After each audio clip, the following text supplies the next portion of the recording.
안녕하십니까?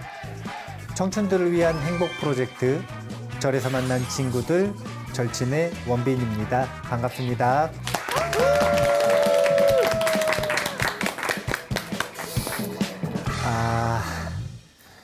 우리가 벌써 몇 번째죠? 약 40번째 아닌가요, 선생님? 그럼 40번이라고 치죠? 네. 이제 앞에 긴 여정을 통해서 공부를 쭉 해오면서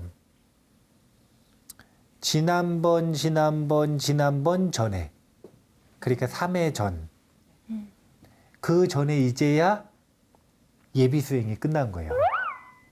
그리고서 지금 이제 본 수행에 해당이 되는 신묘장구 대다란이를 공부를 하는데, 근데 그 신묘장구 대다란이를 제가 개인적인 제 개인의 견해로서 생각을 할 때 산스크리트를 전부 해석을 하는 게 중요하다 그랬나요? 아니면은 그 예비 수행과 본 수행을 그냥 하는 게 중요하다 그랬나요? 하는 거. 거요. 하는 게 중요하다 그랬죠. 근데 어떻게 해야 된다 그랬냐면 의심 없이 해야 된다 그랬어요. 그래서 대비주에 대한 다양한 논쟁들이 생겼단 말이에요. 그래서 그런 다양한 논쟁에 대해서 정보 없이 듣게 되면 분명히 헷갈리고 의심이 나니까 그 논쟁들을 해결해서 의심을 끊어보겠다. 이런 취지로 지금 벌써 대비주에 대해서 4번째 시간을 공부를 하고 있는 겁니다. 첫째 시간하고 둘째 시간에는요, 음에 대한 논쟁이었어요. 대비주라고 하는 게 특히 진원수행, 주력수행이라고 하는 게 뜻보다는 음이 더 중요하다라고 하는 사상의 전통적인 사상이 있었다라는 거예요. 그런데 문제는 뭐냐면 산스크리트 전공 학자들이 실력이 더 높아지고 판본도 정확한 판본을 찾으면서 연구를 통해서 음을 정확하게 음역을 해보니까 어떤 문제가 생겼냐면 음이 다르더라.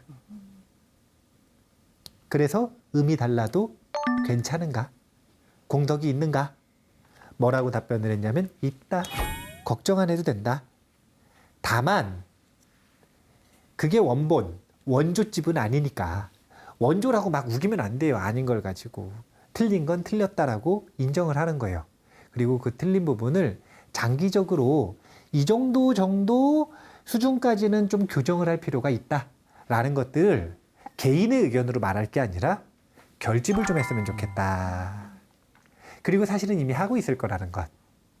그러니까 지금은 그 결집된 결과가 나올 때까지 의심하지 말고 하던 대로 열심히 정진을 하는 게 자신의 행복을 완성해 나가는 여정에 도움이 된다라는 것. 그리고 두 번째 주제로 나온 게 지난 3번째 시간에 말미에 나왔어요. 앞부분에는 제가 장 작가님 질문한 거 대답을 1시간 내내 하다가 이제 마지막에 두 번째 논쟁에 대한 이야기가 나왔어요. 그게 뭐였냐면 대비주 중간에 뜻을 해석을 해보니까 시바신, 비슈누신, 브라만, 기타 등등의 힌두교 신들 이름이 나온단 말이에요. 이거는 아주 이상한 일이에요. 왜냐면은 예를 들면 이런 거예요. 경전, 불교 경전으로 읽는데 예수님이 나왔어요. 예수님을 찬탄하고 있어요. 이러면 지금 뭔가 의심이 날만해요, 안 날만해요? 나죠. 이게 왜 어떤 경위로 이것이 결집이 되고 그래가지고 어떤 의도를 가지고 만들어지고 어떤 목적으로 어떤 수행으로 나아가도록 만드는 전체적인 과정을 모르면 그 부분만 딱 놓고 보면 굉장히 어색한 거죠. 왜냐하면은 잘 생각을 해보세요. 관정부부님 종교가 뭐예요? 불교요. 친구 중에 크리스찬 있어요? 많죠. 크리스찬 친구가 자꾸 관정법원님 앞에서 아멘 아멘 그래요. 네. 그럼 많아요. 기분이 어떨 것 같아요? 저게 벌써 그러잖아요. 벌써 아멘만 해도 그러잖아요. 아멘만 해도 그런데 자꾸 무슨 뭐 만날 때마다 할렐루야 그러고 아 근데 있어요 그런 친구들. 있어요? 네. 안 때려? 저는 그냥 아니 저도 똑같이 해주죠. 뭐라고요? 네? 뭐라고? 남하고 다 논쟁 무슨 야 종교 전쟁 하자 이러면서. 이게 아주 무서운 거거든요. 자기 자신에 대한 집착도 무섭지만 진리에 대한 집착, 이게 뭐냐면 법상이거든요. 종교관, 진리에 대한 것, 이 법상은 정말로 정당한 전쟁까지예요. 이거 되게 무서운 거예요. 자기 자신에 대한 집착은 스스로 창피한 줄 압니다. 시간이 좀 지나면. 법상이 무서운 이유는요, 정당하다고 생각해요. 전쟁을 해서 수많은 사람을 죽여놓고도 뭐라고 생각을 하냐면 정당하다고 생각합니다. 이런 엄청난 착각, 이런 엄청난 불행을 몰고 오는 게 법에 대한 집착이에요. 그러니까 사실은 관정법부님도 지금 법상이 좀 있는 거죠. 아니 근데 뭐 계속 할렐루야 하고 교회 가자고 하니까 네. 안 가려면 저 정당방이에요 스님. 아니, 그 정당범위가 아니라는 게 아니라 네. 법상이 있는 건 있다고 인정을 하자 이거예요. 왜냐면 그게 거슬린다는 것 자체가 약간 다른 문화에 대한 이 법상이 약간 있는 거예요. 왜냐면은 이제 그 법상이라고 하는 게 무섭기 때문에 얘기를 하는 거예요. 왜냐하면 대비주를 아주 열심히 수행을 하시던 분들이 그 안에 시바신 이야기 한마디 들어갔다라는 걸 듣고 의심 생겨가지고 못하는 경우까지 벌어지는 거거든요. 이게 뭐 때문이냐면 진리에 대한 집착이 강해서 특정 문화 외의 다른 문화권, 다른 종교, 다른 철학, 다른 문화에 대해서 거슬리는 거예요. 그러니까 자꾸 마음을 흔드는 겁니다. 그래서 제가 오늘 이 의심을 해결을 하겠다. 스님. 네. 만약에 저희가 정답을 맞추면 오늘 수업 조기에 끝나나요? 오케이! 나 힘들어요. 좋아요. 진짜요?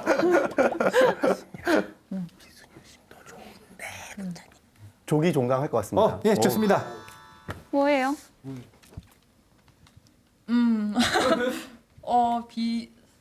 시바신이나 비스누신도 좋은데 부처님도 더 좋다라는 뜻인가요? 비교급이 되기 위해서 넣었다. 지금 끝날 각인데? 맞는지 아닌지 확인이 필요할 것 같아요.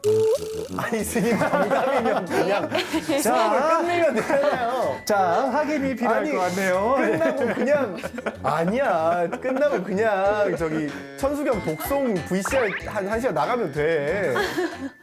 이제 끝날 때 보면 틀렸다는 걸 알 거예요. 틀린 거예요, 스님 일단? 사실은 틀렸다기보다는 온전하지가 않은 거죠. 그럼 우리 한 번만 더 하면 될 것 같은데? 자, 한 번만 더 하면 될 것 같으니까 다 땡. 지난 시간에 이 신묘장구 대다라니의 구조를 본 이유가 다른 게 뭐였냐면 처음도 귀, 끝도 귀이니까 이건 명확하게 보이죠? 네. 그럼 중간은 당연히 삼보에 대한 귀와 관세음보살에 대한 귀가 들어가 있는 게 너무 당연한 구조라는 거예요. 처음도 중간도 끝도 귀이다. 처음도 중간도 끝도 보리심의 완성에 대한 이야기를 하는 것이다. 자, 이렇게 뭔가 항상 논란이 있을 때는 경명으로 가는 게 좋아요. 경명. 경의 제목. 경의 제목. 경의 제목이 천수천안, 관, 자재보살, 광대원만, 무예대비심, 대다라니. 여기까지죠? 네. 아우, 진짜 길다. 정답 알았는데 지금 말하면 말 못하게 하실 거죠, 스님? 자, 천수천안 관자재보살, 광대원만 무예대비심, 대다란이죠. 네. 세 가지 존재가 경명에 들어가 있어요. 첫 번째는 관자재보살이 들어가 있고요. 두 번째는 무예대비심이 들어가 있고, 세 번째는 대비주, 대다란이가 들어가 있습니다. 그런데 이 셋이 어떤 관계인가? 이 셋은 삼위일체의 관계가 있다 그랬어요. 삼위일체. 이제 삼위일체라고 하는 개념은 서양 개념이잖아요. 중국 철학에서는 이 동양 철학에서는 삼위일체라는 개념을 쓰지 않고 뭘 쓰냐면 채상용이라고 하는 개념을 써요. 채, 상, 용. 이 세 가지를 3대라 그러는데 3대. 숫자로 말고 한글로 쓰죠. 3대. 채라고 하는 게 뭐냐면 자, 얘는 뭐예요? 이 뭐라 그래요? 책상. 책상? 이거 책상이라고 하나요? 그러면 이거 지금 뭘로 만들어져요? 이거 나무로 만들었다고 치죠? 아크릴인데. 아크릴. 예. 자, 아크릴이죠? 예, 그러면은 얘는 뭐냐면은 이 채는 아크릴인 거예요. 채를 보면은 채가 아크릴이 되는 거예요. 근데 모양이 지금 어떻게 나타났냐면 아크릴을 가지고 책상을 만들었죠. 그러니까 요 모양, 책상 모양을 만들어 놓은 거예요.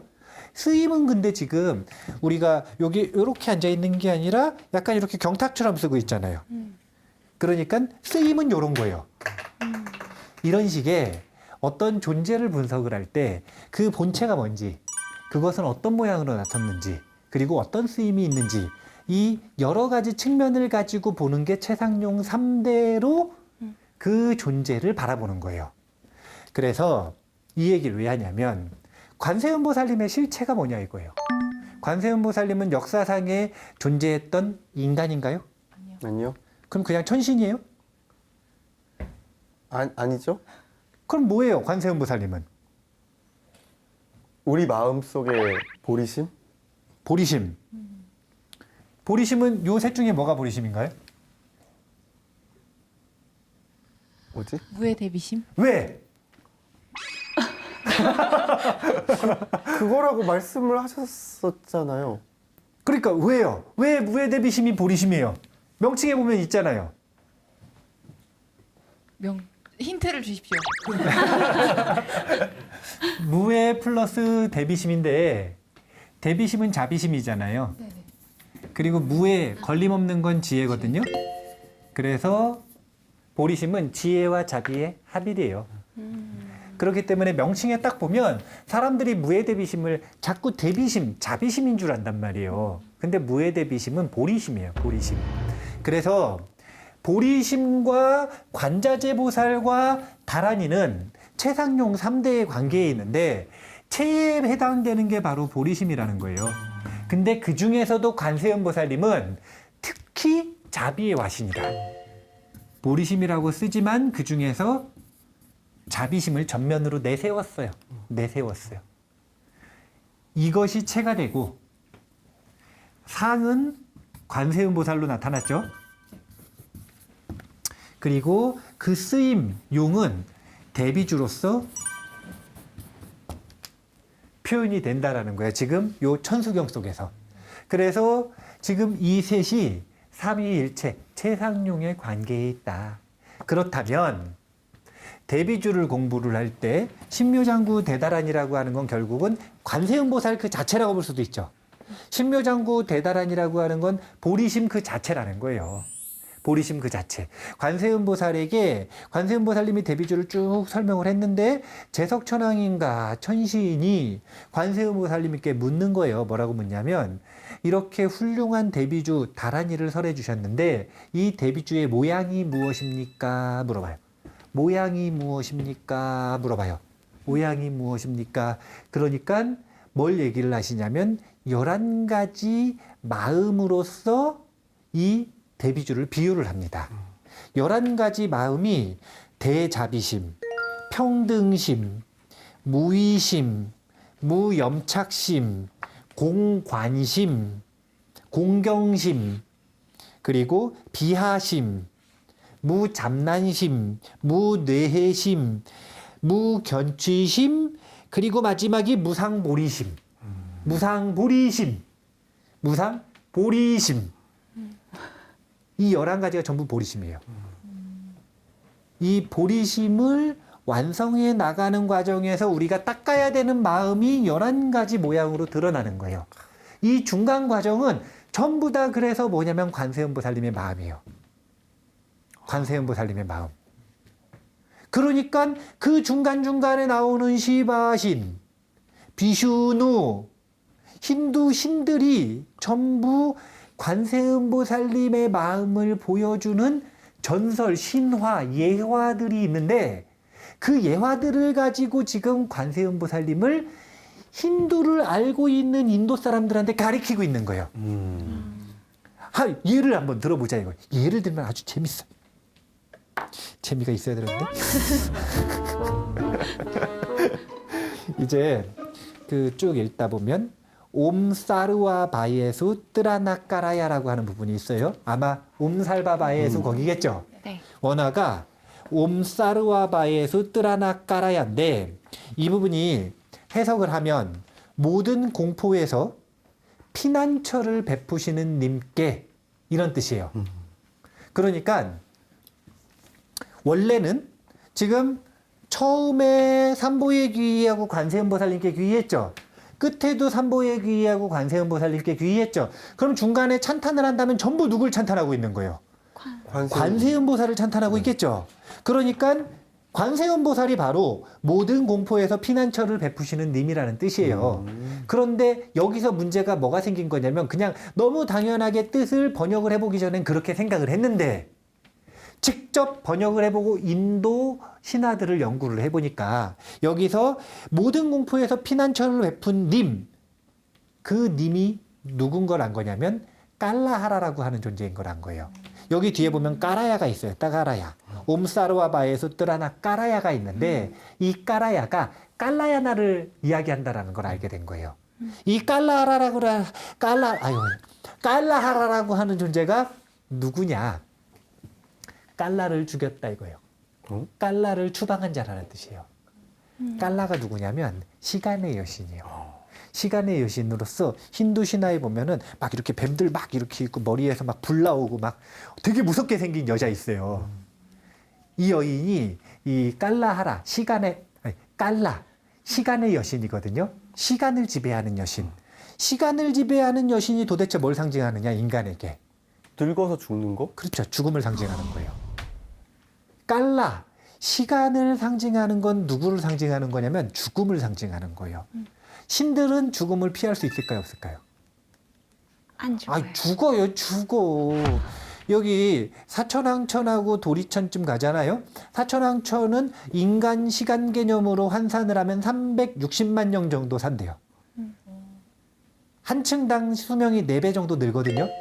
그러면은 한 층 더 올라가면은 46에 64, 24니까 1440만 년 정도 사는 거죠. 이렇게 4배씩 올라간대요, 수명이. 3층만 올라가도 5천만 년이 넘어가죠. 근데 결국 죽어요, 안 죽어요?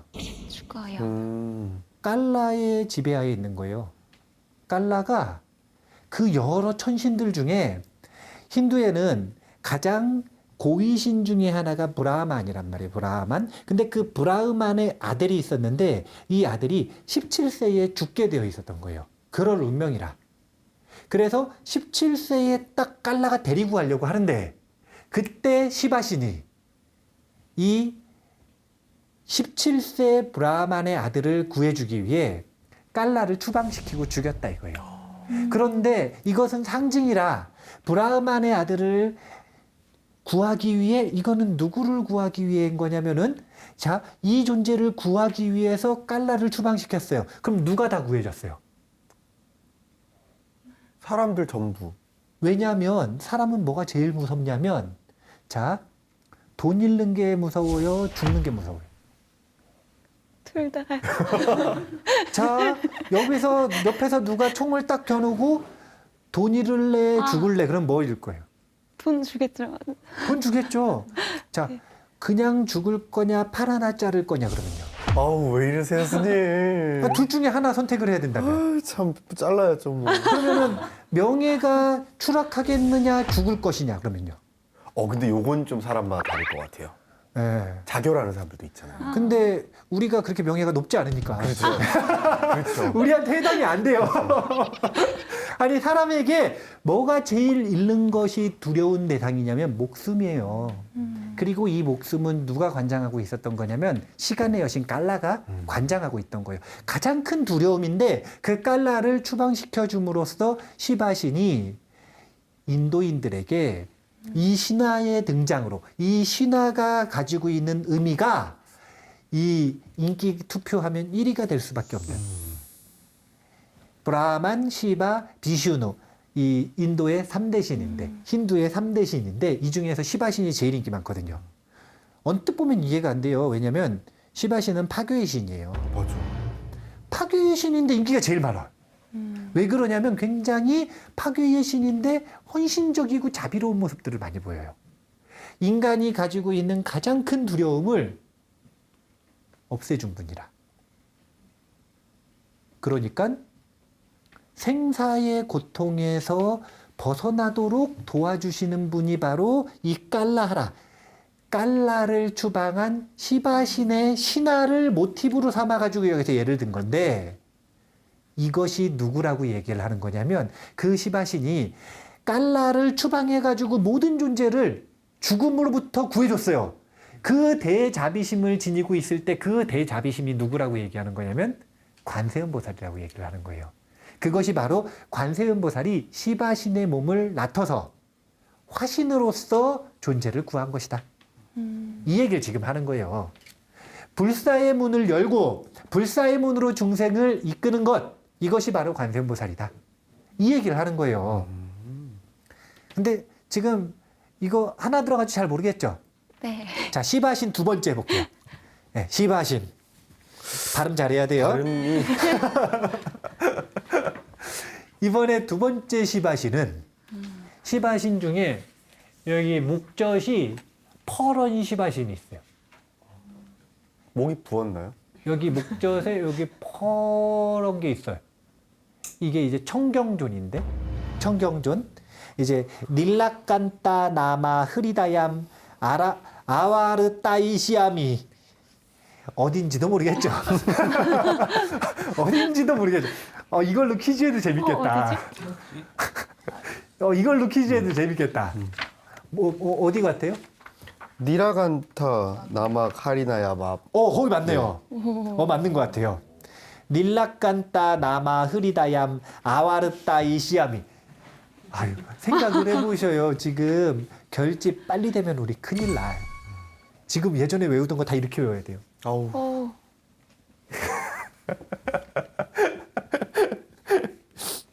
그러니까 지금 이게 어떤 뜻이냐면 목에 푸른 빛을 띤 그 마음을 노래합니다. 찬탄합니다. 그런 뜻이에요. 그러면은 목에 푸른 빛을 띤 이거를 한문으로 청경존이라고 한다는 거예요. 청경존. 청경존을 찬미하고 있는 거예요. 그럼 그 청경존이 누구냐? 힌두 신화에서는 이런 신화가 있어요. 이번에는 시바신과 비슈누 신이 같이 등장해요. 근데 비슈누 신이 사고를 쳤어. 뭔 사고요? 욕심이 좀 났어요. 무슨 욕심이 났냐면 불사주를 만들고 싶었어요. 술 불사. 마시면 죽지 불사하는 않는. 술인가요? 네, 죽지 않는 술. 좋다. 불사주를 만들고 싶은 거예요. 근데 신들도 죽는다 그랬나 안 죽는다 그랬나요? 죽어요. 좋아요. 그러니까 불사주를 만들고 싶은 거잖아요. 그럼 불사주가 만들기가 쉽겠어요, 어렵겠어요? 어려워요. 어렵죠. 그래서 마치 그런 거와 같아요. 힌두의 고위 격을 가지고 있는 신이 셋이 있다 그랬잖아요. 비슈누가 뭐라 그런 거냐면 내 밑에 다 모여 이런 거예요. 그래서 내 밑에 있는 모든 신들과 악마들을 전부 모았어요. 그래서 뭘 시켰냐면 세상에 있는 모든 약초를 가져와라. 세상에 있는 모든 식물을 다 구해와라. 진시황인데요? 세상에 있는 모든 약초와 식물을 다 구해와가지고 그거 다 쏟아붓고 불사주를 만들겠다 이거예요. 그러면 세상에 있는 모든 약초와 식물을 다 집어넣어가지고 저으려면 그릇이 커야 돼, 안 커야 돼요? 커야 커야죠. 돼요. 그래서 우주 허공에 이것을 그릇으로 삼고 그러면 그렇게 크니까 이 법계에다가 지금 이게 그릇이에요. 그럼 크니까 그거 저으려면 막대기가 커야 돼, 안 커야 돼요? 커야 커요. 돼요. 이제 이 수미산을 막대기로 삼아가지고 이 세계의 중심인 수미산을 막대기로 삼아가지고 그 수미산 끝에다가 요 손을 딱 하는 매듭을 걸어야 되는데 그 매듭을 뭘 걸었냐면 혼돈의 뱀을 잡아와가지고 혼돈의 뱀으로 막대기를 딱 매듭을 딱 맨 거예요. 근데 비슈누 신이 매다가 실수를 했어요.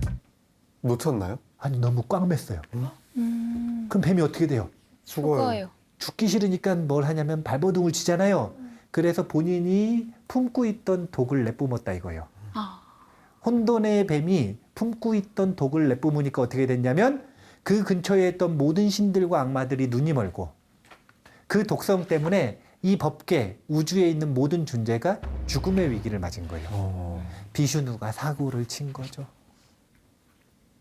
근데 이걸 해결해 주는 게 누구냐면 시바신이에요. 시바신이 와서 어떻게 했냐면 그 모든 독도를 자신의 신통으로 한 접시로 딱 만들었어요. 그래서 이걸 삼켰어요. 본인이 삼켰어요. 그 독 먹으면 시바신 죽을까요? 안 죽을까요? 죽어요. 시바신도 죽어요. 삼켰어요. 어떻게 됐을까요? 죽었어요. 죽었겠죠. 근데 여기다 묶어둘 신통은 있는 거예요. 그래서 그 독을 여기다가 묶어둬가지고 여기만 퍼런 거예요. 그래서 시바신을 상징하는 그림 중에 목젖이 파란 시바신이 있단 말이에요. 그 시바신이 청경존인데 그 파란 게 뭐냐면 혼돈의 뱀의 독이죠. 그것을 누구를 위해서 마신 거예요, 지금? 역시 중생을 위해서 마셨죠. 중생을 위해서 독배를 마셨다 이거예요. 본인이 소화하지 못하는. 이 대자비심을 상징하고 있는 게 시바신의 그 신화인데 그때 시바신의 마음에서 보리심, 특히 자비심이 활성화가 됐죠. 네. 그래서 드러났잖아요. 그게 바로 관세음보살의 화신이다 이거예요. 우리는 지금 이 얘기 처음 듣죠. 청경존일화를. 네. 네. 근데 인도 사람들, 힌두를 믿는 사람들은 어릴 때부터 힌두교 사원에 가가지고 또는 할머니한테 자장가로 아주 예전부터 이런 신화들을 듣고 자랐을까요? 안 자랐을까요? 자랐어요. 머털도사 알아요? 머털도사? 네. 우리가 머털도사 보고 자랐듯이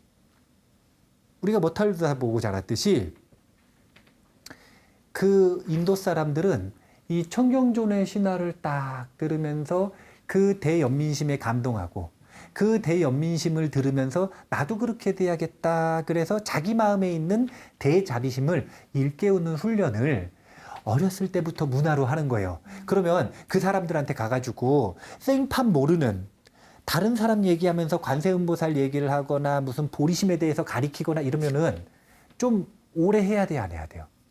오래 해야죠. 오. 근데 맞아. 청경존에 대해서 딱 얘기를 해주면 이 사람들 눈물이 난단 말이에요. 시바신의 자비가 그렇게 대단하구나. 근데 거기다 한마디를 해주는 거죠. 그 자비심이 관세음보살이다. 네? 그 자비심이 관세음보살이라고요. 관세음보살이라고 하는 존재가 체가 뭐라 그랬어요? 보리심이요. 보리심과 자비심을 상징하는 게 바로 관세음보살이라는 거예요. 불교에서 말하는 관세음보살은 누구냐면 이 자비심을 이루고 있는 존재를 관세음보살이라고 하는 거예요. 그리고 중생의 마음 속에서 부처님의 마음과 똑같은 본각이 있는데 그 본각이 밖으로 드러날 때 분명히 자비로운 행동을 한다 이거예요. 그렇기 때문에 그 자비로운 행동을 관정법부님이라네. 관도신법부님이 관정법부님한테 했어요. 네. 그럼 관정법부님은 누구한테 도움을 받았어요? 관세음보살님이요. 관도신법부님한테 도움을 받았죠. 틀렸네. 관도신법부님한테 도움을 받았죠. 네. 그런데 그 도움을 받을 때 관세음보살님의 마음이 꽃을 핀 거예요. 그래서 그걸 뭐라고 표현을 한 거냐면 관세음보살의 그 순간에 화신이 되었다. 이렇게 표현을 하는 거예요. 그러니까 시바신이 파괴의 신인데 갑자기 모든 중생들을 위해서 독배를 마셔버렸어요. 네. 그럼 대자비심이 꽃 피우지 않고는 안 되는 거잖아요. 그 마음이 바로 관세음보살이다. 그 모습이 바로 관세음보살의 화신이다라고 이름을 붙여주는 거예요. 그렇게 수행을 하고 그 자비심을 연습을 하려면 관세음보살님을 배우고 관세음보살님의 자비심을 완성하는 수행을 해야 된다. 이렇게 말하면 알아듣기가 쉬운 거라. 그러니까 예화를 쓰는 거 아니에요. 예화는 내가 하는 얘기를 해야 돼요. 상대방이 하는 얘기를 해야 돼요. 상대방이. 내가 하는 얘기를 하는 게 어떻게 그게 예화겠어요. 그들의 문화를 그대로 이용해서 그들이 잘 알고 있는 이야기를 가지고 진리를 설했단 말이에요. 이게 바로 비유설법이에요. 부처님은 그런 분이에요. 그때 당시에 그 사람들이 알아들을 수 있는 가장 쉬운 문화와 예화로서 자비심을 설명하고 있는 구절들이 지금 신묘장구 대다란입니다. 만약에 그냥 단순히 시바시네이라가 들어갔다고 이게 힌두 경전이면 그 사람에게는 잘 생각을 해보세요. 산신각에 산신이 모셔져 있어요. 그러면 여기가 무당집이에요, 절이에요? 절. 만약에 그런 논리면 왜 불교에서 산신을 모시냐 이거예요. 그런 얘기가 나올까요, 안 나올까요? 그렇네요. 나오겠죠. 이것은 근기설법이자 비유설법으로 그들의 문화를 섭수하는 부처님의 포용력을 몰라서 하는 이야기인 거예요. 부처님께서는 허가를 딱 해주셨거든요. 가장 예민하고 철저하게 지켰던 것들이 가르침보다도 뭐냐면 계율이거든요. 계율을 얼마나 강렬하게 지키셨냐면 부처님 당시 그리고 부처님 돌아가시고 나서까지 얼마나 예민한 문제였냐면요. 예를 들면 이런 거예요. 결집에 대한 이야기 배웠잖아요. 부처님 돌아가시자마자 한 결집이 1차 결집이고 2차 결집의 주제가 있어요. 근데 여러 가지 계율에 관한 견해인데 그 중에 하나가 뭐냐면 소금을 들고 다녀도 되느냐 안 되느냐 이거예요. 이게 왜 중요할까요? 먹어야 되니까. 자, 소금을 일단 못 들고 다녔어요. 그럼 그 장거리가 어떤 것도. 어떡해요? 네? 장거리 갈 때 그것 때문에. 그것 때문에. 이것 때문에 문제가 된 거예요. 탁발을 가거나 먼 거리를 구범 여행을 가거나 포교를 가거나 아니면 이사를 가거나 수행을 하러 멀리 떠나거나 그럼 장거리를 가다 보면 인도에서 덥잖아요. 그럼 소금 안 먹고 가면은 탈수돼 가지고 죽을 수 있잖아요. 장로들은 그래도 안 된다. 청년, 대중부 스님들은 소금은 들고 다니게 해주자. 아니 다른 거 욕심내겠다는 것도 아니고 죽기 싫으면 소금은 들고 다녀야 되지 않느냐. 근데 장로들은 안 된대요. 그러면 그렇게 물을 거 아니에요. 그럼 그냥 죽으라는 소리냐. 맞아요. 그럼 장로들은 뭐라 그러면 가지 마라 그래요. 그럼 가지 마라. 설득됐어. 아니 뭘 계율을 어기고 바꾸면서까지 가느냐. 가지 마라. 그러네. 아니 근데 그럴 수도 있는데 설득 안 되는 사람도 있겠죠. 꼭 가야 되는 사람. 당위성이 있는 사람. 이것 때문에 승단이 분열될 것 같으니까 이 견해를 화합시키고 기준을 만들기 위해 2차 결집이 되는 거예요. 이렇게 계율도 아주 예민한 문제란 말이에요. 오히려 부처님 가르침보다 훨씬 더 예민한 문제예요. 그런데 계율조차도 부처님께서 뭐라고 얘기를 하셨냐면 기후가 다른 곳에 가면 복색이 달라져도 된다 그러셨어요. 이건 무슨 뜻이냐면 다른 문화에 가면 그 문화와 그 생활 방식에 맞게 승단의 계율조차도 변화하는 것들을 어느 정도 허가를 해주신 거라 이거예요. 하물며 가르침이야. 사람마다 근기 따라 부처님 본인이 어차피 똑같은 이야기를 하실 때도 관도신 법부님한테 하고 영모법부한테 할 때 하고 다른 이야기를 하셨단 말이에요. 부처님은 오늘 관도신 법부님이 와서 A 해도 됩니까? 그랬더니 안 된다 그랬어요. 다음날 왔어요. 딱 왔는데 A 해라 그러신단 말이에요. 어제하고 오늘이 같아요, 틀려요? 달라요. 같아야 진리예요? 달라야 진리예요? 같아요? 그때 다르겠죠? 그렇죠. 적절한 게 진리예요. 주식도 오늘 사면 망하지만 내일 사면 벌 수 있잖아. 아니 적절한 게 진리라. 적절한 게 불교의 진리는 무상한 것이기 때문에 진리조차 무상한 것이기 때문에 적절한 거예요. 적절한 거. 계율조차 적절하게 변화하는데 가르침이 변화하지 못하겠어요? 이 특징 때문에 엄청난 포용성을 지니고 있지만 반면 엄청난 다양성이 처음 불교를 공부하는 사람들한테는 막막함으로 다가올 수가 있죠. 그 막막함이 불러오는 의심 중에 하나가 바로 이런 것들이에요. 이런 것들. 도대체 얼마나 변하지 않고 얼마나 부처님 당시에 오리지널함을 유지를 해야 불교로 인정할 거냐 이거예요. 그 기준 어떻게 찾을 거냐 이거예요. 부처님이 인정을 해줬는데 굳이 왜 그거 가지고 시비를 거느냐. 이유가 분명하고 사성제라고 하는 큰 틀에서 벗어나지 않으면 자꾸 의심을 만들 게 아니라 그 다양한 문화와 차이들을 이해하고 포용할 줄 알아야 되는 거예요. 이 모든 시바신, 비슈누신, 브라만, 이 모든 신들의 이름이 들어가 있던 것들은 실제로 신들의 명칭이 직접 들어가 있는 경우는 거의 없고요.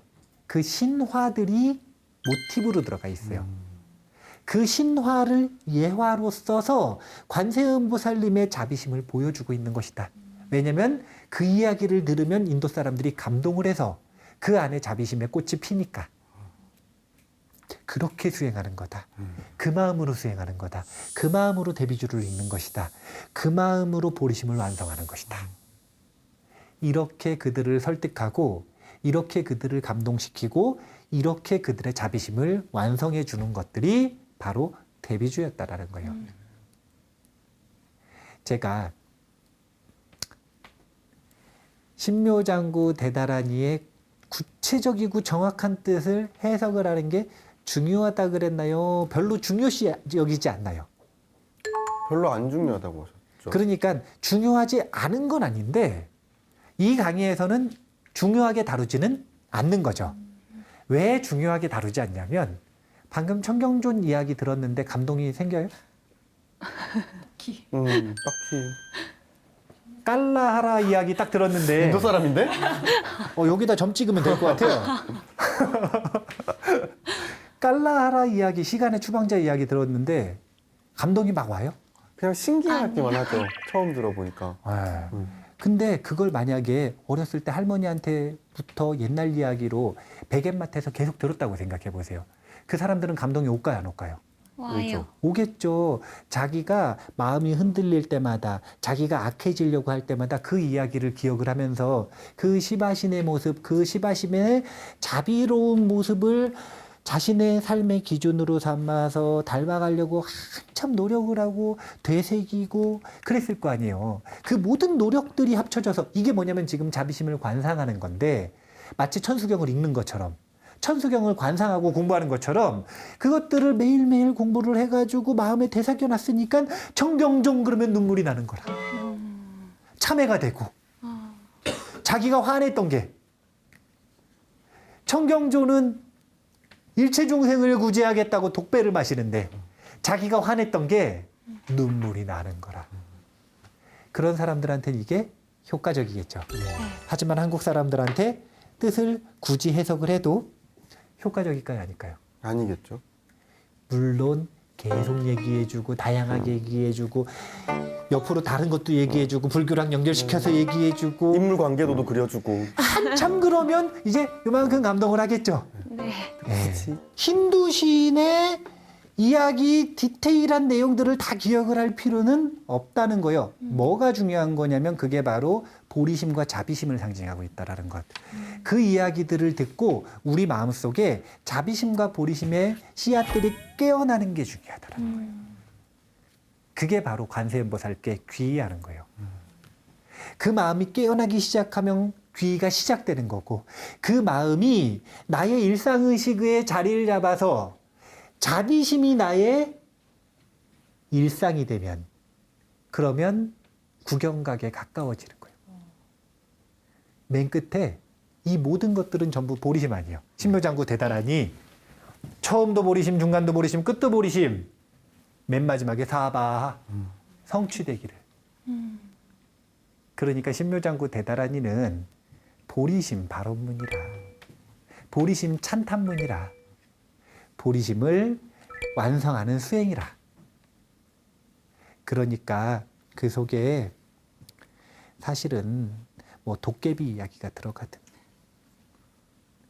아니면은 저 아까 성 알프레드 이야기가 들어가든 알라 이야기가 들어가든 그거 가지고 너무 혼돈을 할 필요가 없다는 거예요.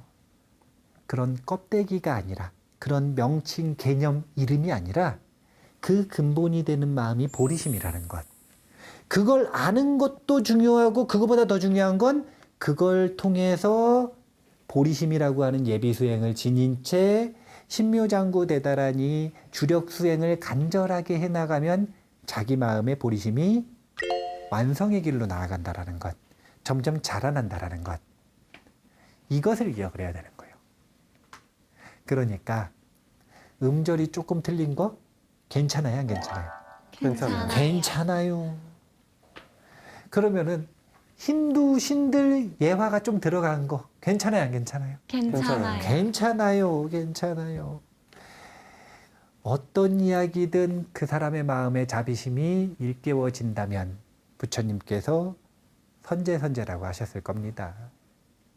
부처님 교회 다닌다고 비난하시는 분 아니에요.